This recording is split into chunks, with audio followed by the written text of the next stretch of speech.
हासिल होता है मोदी सरकार के 12 साल इस प्रकार की किया है और इस बारे में आप लोगों ने बताया।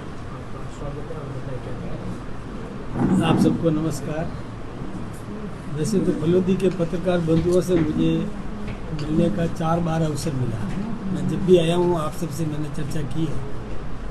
अभी हमारे देश के प्रधानमंत्री नरेंद्र मोदी जी 26 मई 2014 को उन्होंने प्रधानमंत्री पद की शपथ ली थी। 12 वर्ष से अधिक उनका प्रधानमंत्री रहते हुए, सेवा में रहते हुए, यानी यूँ कहें तो निर्वाचित प्रधानमंत्रियों में सर्वाधिक समय हमारे नरेंद्र भाई मोदी जी रहे।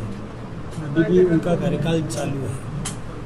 सेवा की बात करें तो 13 वर्ष पहले गुजरात में रह लिए और उसके बाद राजस्थान में, यूँ करके 25 वर्ष उनके सेवा कार्य, जन सेवा के कामों में वो रहे। पहले गुजरात मॉडल को हिंदुस्तान में नहीं दुनिया में प्रसिद्ध किया, विकसित गुजरात बना। और अभी देश के प्रधानमंत्री बनने के बाद इस देश को विकसित भारत बनाने की दिशा में महत्वपूर्ण काम कर रहे हैं। सबसे पहले तो अपन देख लें कि दुनिया में भारत की प्रतिष्ठा बढ़ी है। दुनिया के 30 से अधिक देशों ने अपने देश का सर्वोच्च सम्मान हमारे देश के प्रधानमंत्री नरेंद्र मोदी जी को दिया। जहाँ कहीं भी मोदी जी जाते हैं वहाँ के राष्ट्राध्यक्ष उनको और प्रणाम करना चाहते हैं। वहाँ पर मोदी मोदी के नारे लगते हैं। दुनिया में भारत की प्रतिष्ठा बढ़ाने का काम हमारे देश के प्रधानमंत्री मोदी जी ने किया। भारत में भी और प्रत्येक वर्ग को किस प्रकार से समृद्ध किया जा सके, आम नागरिक की आर्थिक स्थिति कैसे सुदृढ़ हो सके, इसके निमित्त उन्होंने अपना बहुत बड़ा योगदान दिया है। उनकी प्रत्येक योजना, चाहे कि दीनदयाल उपाध्याय जी ने जो दिया एकात्म मानववाद, उस पर टिकी हुई है। जैसे प्रधानमंत्री आवास योजना, प्रत्येक व्यक्ति को मकान उपलब्ध करवाना, यानी मुझे मकान चाहिए तो हर व्यक्ति को भी चाहिए, सामान्य व्यक्ति को भी चाहिए, तो प्रत्येक व्यक्ति को मकान दिलाने की दिशा में बहुत काम किया। जो पीछे रह गए उनकी भी लिस्ट फिर से बनाना शुरू कर दिया है ताकि उनको भी दिया जा सके। घर घर जल, घर घर नल, पेयजल की योजनाएं सुदृढ़ करने के निमित्त योजनाएं बनाई। कई प्रांतों में थोड़ी स्थिति कमज़ोर रही है, तो उन प्रांतों की गलतियों के कारण से नहीं, लेकिन कुल मिलाकर के हमारे देश के प्रधानमंत्री जी ने पूरा प्रयास किया। आयुष्मान भारत योजना दी, तो जैसे पश्चिमी बंगाल ने वो घर घर जल, घर घर नल नहीं पूरा किया। पश्चिमी बंगाल ने पीएम आवास योजना भी पूरी नहीं की उन्होंने। और यहाँ की जो कई जैसे आयुष्मान भारत योजना, उसको भी उन्होंने लागू नहीं किया। ये विकसित भारत बनाने के निमित्त कई योजनाओं को कई प्रांतों ने नहीं किया, तो वो प्रांत पीछे रह गए। लेकिन अब हमारे सभी प्रांतों में अधिक से, यानी यूँ समझे तो 90% हिंदुस्तान के नक्शे में एनडीए सरकार का और बहुमत है। तो विकसित भारत बनाने की दिशा में बहुत बड़ा कदम उनका है। राजस्थान हो, औद्योगिक विकास देश में उन्होंने बहुत किया। आत्मनिर्भर भारत बनाने की दिशा में उन्होंने बहुत काम किया। Come in India, make in India की तर्ज पर भारत में औद्योगिक विकास किया। किसान को समृद्ध करने के लिए पहले मृदा परीक्षण, यानी ज़मीन की जांच करवा कर उसमें किस प्रकार से अच्छी फसल प्राप्त की जा सकती है, ऐसा प्रयास किया। यही नहीं, बीमा योजना, फसल बीमा, यानी पहले पूरी तहसील में खराब हुआ होता था तो बीमित होती थी, अब इंडिविजुअल किसान की फसल को बीमित करने का काम किया। एमएसपी बढ़ाई, मिनिमम सपोर्ट प्राइस बढ़ाने का डबल से अधिक कर दिया। ई नाम योजना दी, national agricultural market, national agriculture market, e NAM योजना दी कि किसान अपनी फसल यहाँ मंडी में रजिस्टर कराने के बाद हिंदुस्तान के किसी भी कोने में जहाँ उसको अच्छे भाव मिले वहाँ वो अपना माल बेच सकता है। इस प्रकार की व्यवस्था की। किसान अपनी फसल को गोदाम में रखकर और बैंक से 80% उसकी कीमत का 80% रुपया पहले ले सकता है, और जब मार्केट में भाव आवे तब वो अपनी फसल बेचे। इस प्रकार की व्यवस्था की। पहले आप देखा करते थे कि टमाटर फेंके जा रहे हैं, भाव नहीं मिल रहे हैं, प्याज फेंके जा रहे थे। आज वो स्थिति नहीं है, सबको उचित मूल्य मिल रहा है। तो किसान समृद्ध करना, यही नहीं, देखिए आपको मालूम होगा कि पीएफ अकाउंट मजदूर का दिया, मजदूर की चिंता की कि पहले कोई भी मजदूर पीएफ का पैसा उसका कटता था और मजदूर वहाँ से नौकरी छोड़ करके दूसरी फैक्ट्री में काम करने चला जाता था तो उसका वो पैसा डूब जाता था। अब प्रधानमंत्री मोदी जी ने यह किया कि एक मजदूर का एक पीएफ अकाउंट खुलेगा। वो 10 जगह यदि नौकरी छोड़ करके जाए लेकिन वो अकाउंट जिंदा रहेगा, उसका पैसा उसको मिलेगा। इस प्रकार का परिवर्तन है। मजदूर की चिंता, ठेड़ी वाले की चिंता कि वो छोटा ठेला चलाता है, वो भी प्रधानमंत्री मुद्रा योजना से पैसा ले सकता है, बैंक से मोदी की गारंटी पर पैसा ले सकता है और अपना धंधा चालू कर सकता है। कोई कुटीर उद्योग लगाना चाहे, निवार बनाना चाहे, कोई लोहे का पलंग वेल्डिंग करना चाहे, कोई कुछ किसी भी प्रकार का छोटा मोटा काम करना चाहे तो 20 लाख तक के लोन वो बिना बैंक को पट्टापुली रखे हुए मोदी के नाम पर, मोदी जी की गारंटी के नाम पर मुद्रा योजना से वो पैसा लेकर के अपना कुटीर उद्योग स्थापित कर सकता है। मोदी जी ने दुनिया में पहले किस प्रकार से जो आर्थिक स्थिति बिगड़ी हुई थी उसमें से हमारे देश की आर्थिक स्थिति को भी सुधारा है। यही नहीं, हिंदुस्तान में भी 36 प्रकार के पहले टैक्स लगते थे, उन सब टैक्सों को समाप्त करके एक जीएसटी कर दिया। और एक जीएसटी में भी जब रिफॉर्म किया तो फायदा आया तो जनता को फायदा पहुंचाने का काम किया। अभी मध्य एशिया में जो युद्ध की विभीषिकाएं थी वहाँ पर, और ईरान अमेरिका आपस में लड़ रहे थे, इजराइल ईरान लड़ रहे थे, तो उन परिस्थितियों में भी हमारे देश की एसेंशियल कम्युनिटी को उन्होंने संभाला। यहाँ पर न गैस की कमी होने दी, न डीजल की, न पेट्रोल की, समुचित व्यवस्था की, वितरण व्यवस्था को सुदृढ़ करने का काम किया। विपक्ष ने कई अफवाहें फैलाने का काम किया, लेकिन मोदी जी ने कतई परवाह नहीं की कि इस देश को किस प्रकार से व्यवस्थित किया जा सकता है, इसी निमित्त वो लगे रहे। यही नहीं, आत्मनिर्भर भारत बनाया। पहले शस्त्र बाहर से खरीदते थे, अब हमने ब्रह्मोस जैसे शस्त्र बाहर बेचने शुरू किए, यानी आग्नेय जैसे शस्त्र हमने निर्माण किए जो बाहर हम बेच रहे हैं। पहले हम दूसरे देश के लोगों की प्रशंसा करते थे, अब हमने सर्जिकल स्ट्राइक करना शुरू किया, टारगेटेड अटैक करना शुरू किया, नक्सलवाद का समाप्त किया। पहले नक्सलवाद पनपता था, कई सरकारें कोशिश करती थी लेकिन निर्दोष लोगों को मारने के लिए, और नक्सलवाद बढ़ता जा रहा था, पनपता जा रहा था। अब नक्सलवाद का समूल नाश कर दिया, इस देश में नक्सलवाद समाप्त हो गया। ये बहुत बड़ी उपलब्धि हमारे देश के प्रधानमंत्री नरेंद्र मोदी जी की है, जिसका लोहा मानना चाहिए। कश्मीर समस्या विकराल रूप धारण किए हुए थी, वहाँ से पंडितों को पलायन करना पड़ा था, लेकिन कश्मीर में भी वहाँ पर और स्वायत्ता भी दी, अलग व्यवस्था भी की, अलग शासन व्यवस्था भी करी, और धारा 370 और 356 ये हटा करके और भारत की मूल धारा में उसको भी जोड़ने का काम किया। पहले आप में से कईयों को पता होगा कि वकील लोग होंगे, वो जानते होंगे कि कोई भी सुप्रीम कोर्ट भी फैसला देता था तो अंतिम लाइन लिखा करते थे कि कश्मीर को छोड़कर शेष भारत में लागू। अब ये नहीं करना पड़ रहा है क्योंकि पूरा भारत एक है, तो कश्मीर को छोड़ करके शेष भारत में लागू ये नहीं लिखना पड़ रहा है। इसका मतलब भारत एक है और सुरक्षित भारत है। अभी पश्चिमी बंगाल के अंदर जहाँ कानून व्यवस्था चरमरा गई थी, एक प्रकार से लोकतंत्र का यानी मौलिक अधिकार समाप्त करने का और कुछ षड्यंत्र और ममता बनर्जी ने किया, वहाँ पर भी जनता ने मोदी जी की गारंटी पर भरोसा किया, और वहाँ भी हमारी और भारतीय जनता पार्टी नीति सरकार वहाँ बनी, भारतीय जनता पार्टी की सरकार बनी, और वहाँ पर भी अब मौलिक अधिकार लोगों के बहाल हुए। लोग वहाँ पर आज़ादी, स्वच्छता वातावरण के अंदर और वो और आनंद ले रहे हैं। यही नहीं, जिस प्रकार से अंबेडकर जी के जन्म स्थान से लेकर वहाँ शिक्षा प्राप्त की, वहाँ या जहाँ विदेश में शिक्षा प्राप्त की, या जहाँ उनका अंतिम संस्कार हुआ, उन सबको पंच तीर्थ के रूप में उन्होंने हमारे देश के प्रधानमंत्री नरेंद्र मोदी जी ने और विकसित किया। उसी की तर्ज पर अब डॉक्टर श्यामा प्रसाद मुखर्जी के नाम पर, मुखर्जी का जहाँ जन्म हुआ, जहाँ उन्होंने शिक्षा प्राप्त की, जहाँ उनका जेल में बंद किए गए, जहाँ उनका अंतिम संस्कार हुआ, उनको पंच तीर्थ के रूप में विकसित करने का उन्होंने काम किया है, तय किया है, निर्णय किया है पश्चिमी बंगाल में। और ये बहुत बड़ी बात है, ये बहुत ऐसे महापुरुषों का सम्मान करना, क्योंकि हमें सांस्कृतिक राष्ट्रवाद पैदा करना है। इस देश के महापुरुषों के प्रति सम्मान हम दिखाना चाहते हैं। हमारे एक राष्ट्रीय चरित्र है, वो हम सब यानी कण कण के प्रति आत्मीयता का भाव इस देश में पनपे, यह प्रयास हम सबका हो।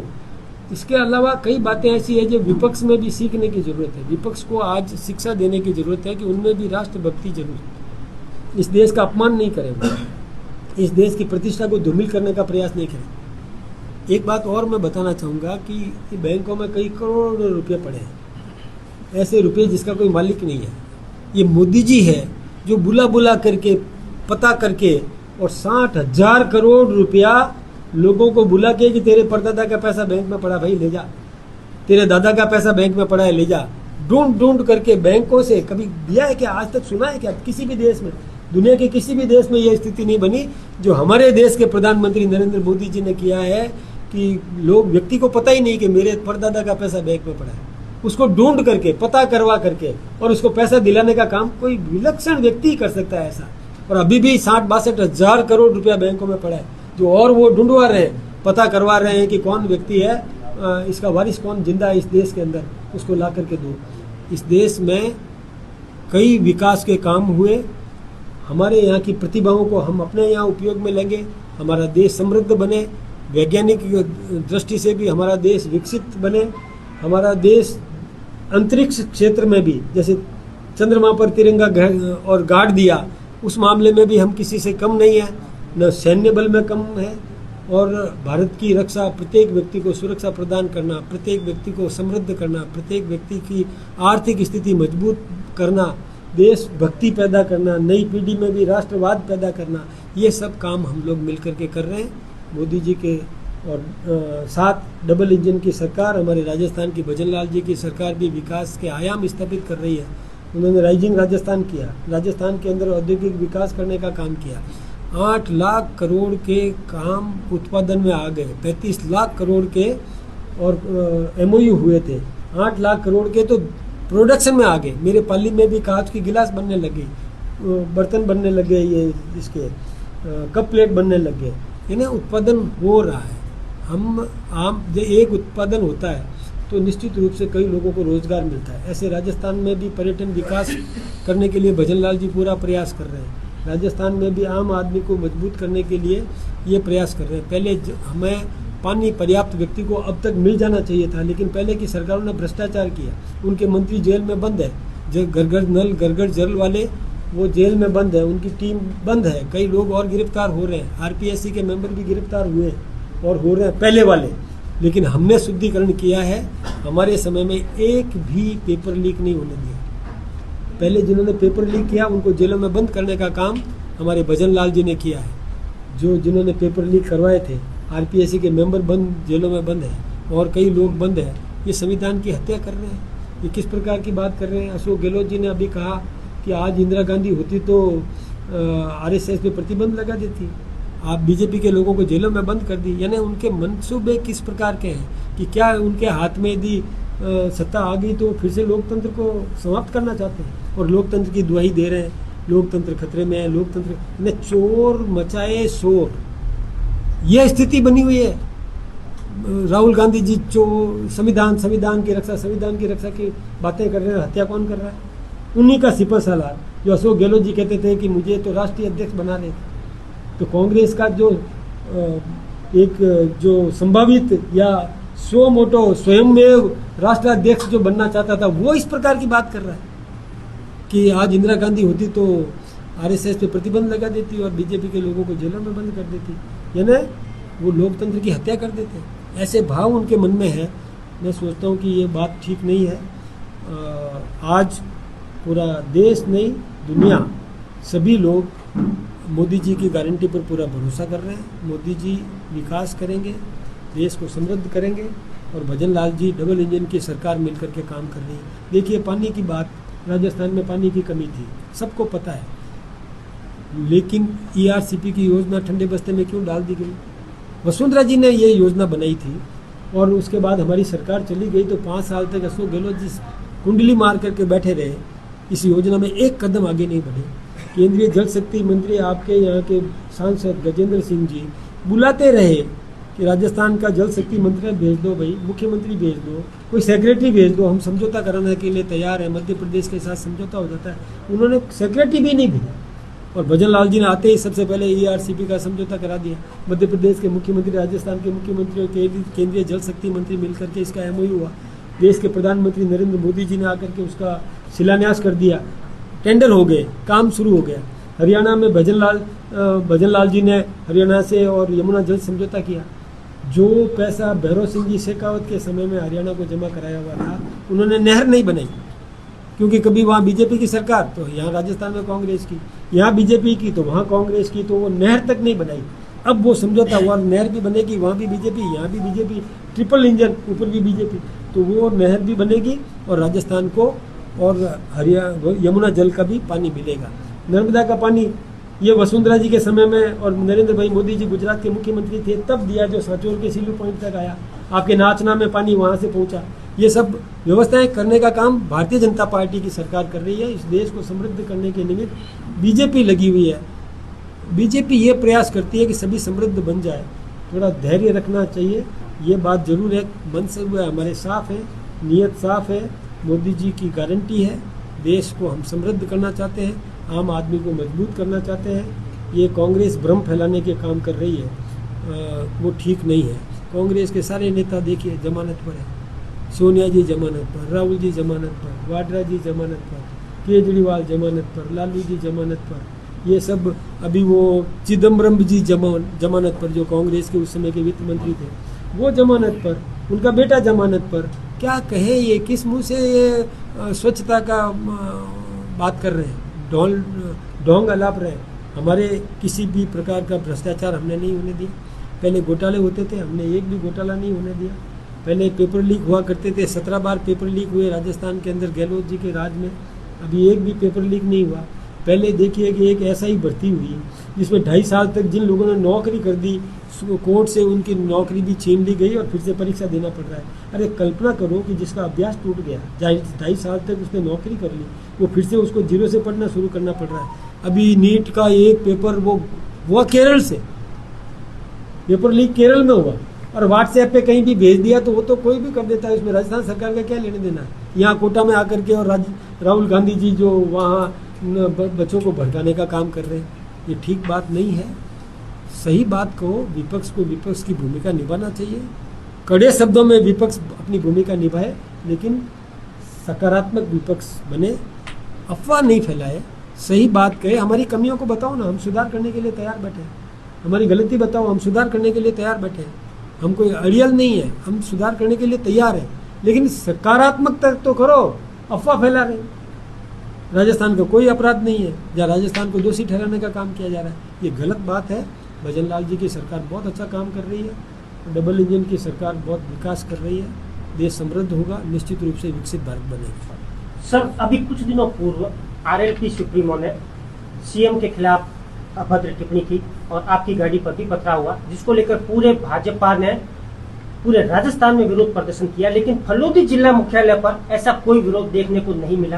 क्या कहीं यह डर तो नहीं है कि आरएलपी भविष्य में फलोदी में कैंडिडेट उतार दे, जिसके चलते ऐसा नहीं हुआ?